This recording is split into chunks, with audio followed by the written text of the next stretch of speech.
يا أيها الناس قد جاءكم برهان من ربكم وأنزلنا إليكم نورا مبينا. Assalamu alaikum wa rahmatullahi wa barakatuh. I'm going to try to make this recording as short as possible. There's a lot of things I want to say related to the topic that I'm going to talk about, which I think is absolutely crucial in our times to talk about. And then considering the situation that we're in seems even more important since it's directly related to it. As we all know, we're all under either self-quarantine or government quarantine or lockdown in our cities. One way or another, we're in one form of seclusion or another in our homes, pretty much separated from society, and not doing the normal things we normally do on a daily basis. We see that freedom in a way has been snatched away from us in a way that was totally unexpected. And I think this is really and honestly a blessing in disguise, because seclusion in Islam is extremely, extremely important. And it's one of the topics we least talk about in our khutbahs, in our talks, in our bayans, in our seminars. How often do you hear people talking about i'tikaf, which is a form of seclusion? We talk about salah, we talk about dhikr in different forms, we talk about the importance of knowledge, and we hold these seminars and webinars and talks just about acquisition of knowledge, increasing our knowledge. But rarely do we ever talk about something like seclusion, which is all about detaching ourselves from everyone and everything. And I feel that the reason why no one likes to talk about this is because, in a way, it's scary.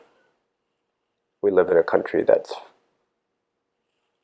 about freedom and freedom of religion, freedom of speech, and suddenly this seclusion comes around and takes away all that freedom, whether it's externally, as in our case right now, or internally, where we decide to retreat into a masjid for i'tikaf. One way or another, seclusion is kind of like a terrorist. And we don't see it in a very positive way.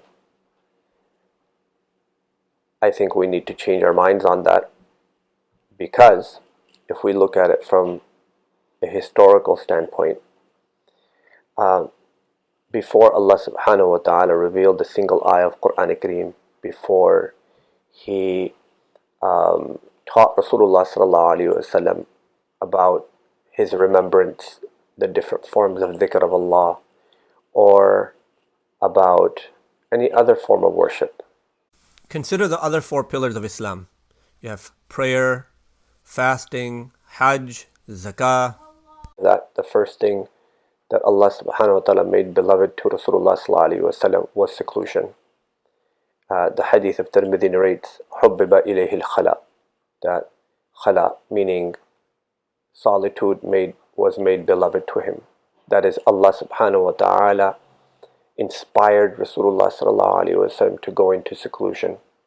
He made it beloved to him to separate from society, to detach himself, to move away from his family, his beloved wife Khadija radiallahu ta'ala anha, and his children, to go into the cave of Hira and just spend time on his own. And since this was before the prophethood, there was no chance for him to recite Quran or do the ibadas that we normally do in i'tikaf or in our daily life as Muslims. There was no dhikr of Allah, there was no recitation of Quran, there was nothing. But still, Allah subhanahu wa ta'ala wanted him to be in seclusion, without any form of ibadah, without any form of worship. And this is a very important point, that Rasulullah sallallahu alaihi wasallam was sent into seclusion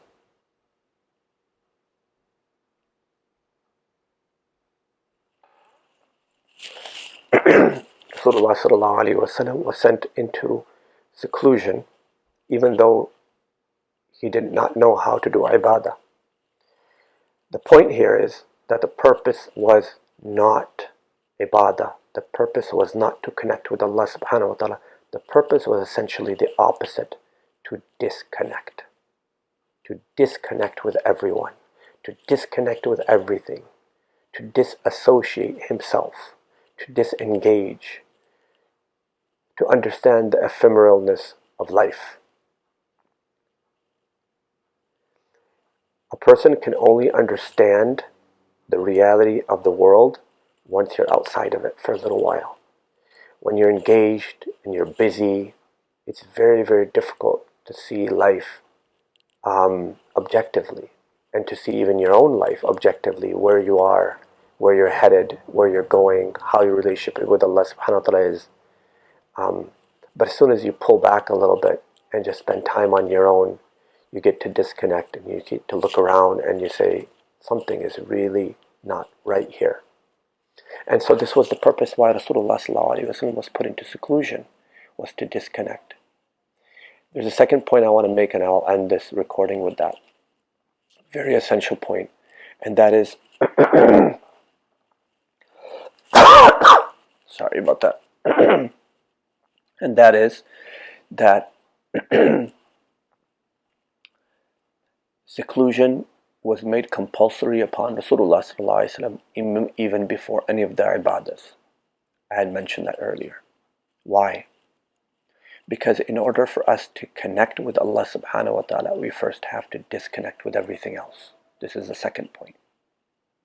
Seclusion, in essence, maximizes the benefits of all other forms of worship.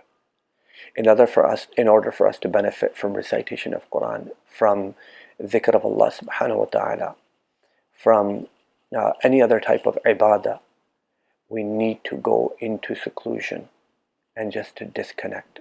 And I mean disconnect literally from everyone and everything. And that's for us to decide how we want to go about doing it. But I'll tell you what we need to do. Disconnect basically means to disengage ourselves for a little while.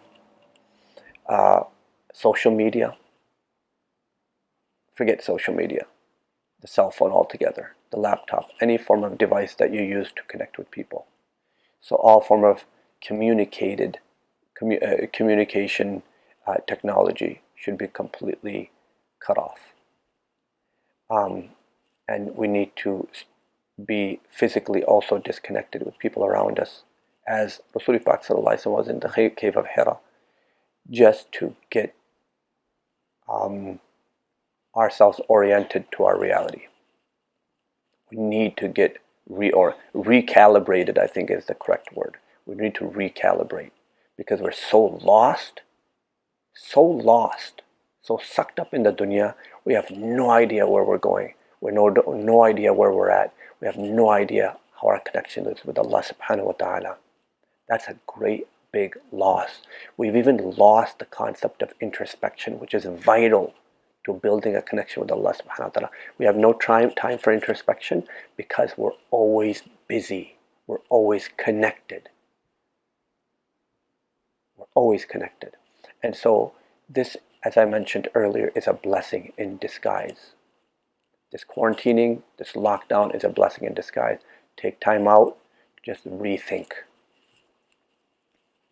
And that rethinking is only going to happen if we just give ourselves some time, some space to just breathe and back off and sit down on our own, disconnect ourselves from everything around us, and just be silent.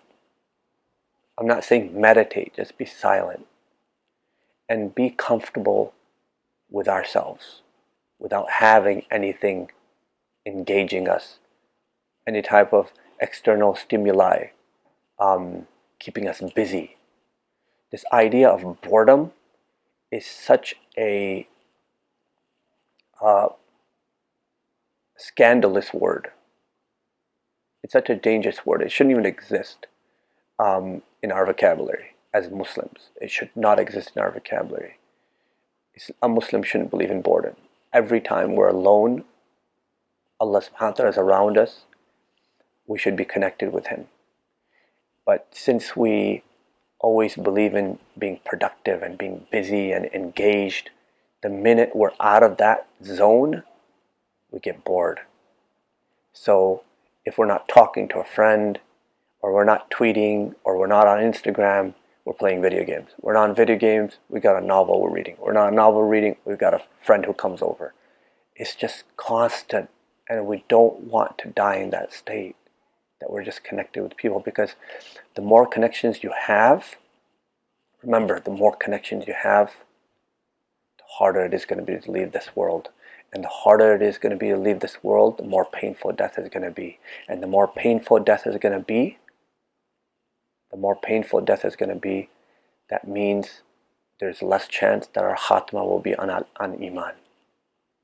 Because khatima on iman, death in the state of iman, basically means that your connection is essentially with Allah subhanahu wa ta'ala and with everything else secondary. May Allah subhanahu wa ta'ala give us all the tawfiq, myself especially, to do amal upon all that I've said. Assalamu alaikum wa rahmatullahi wa barakatuh.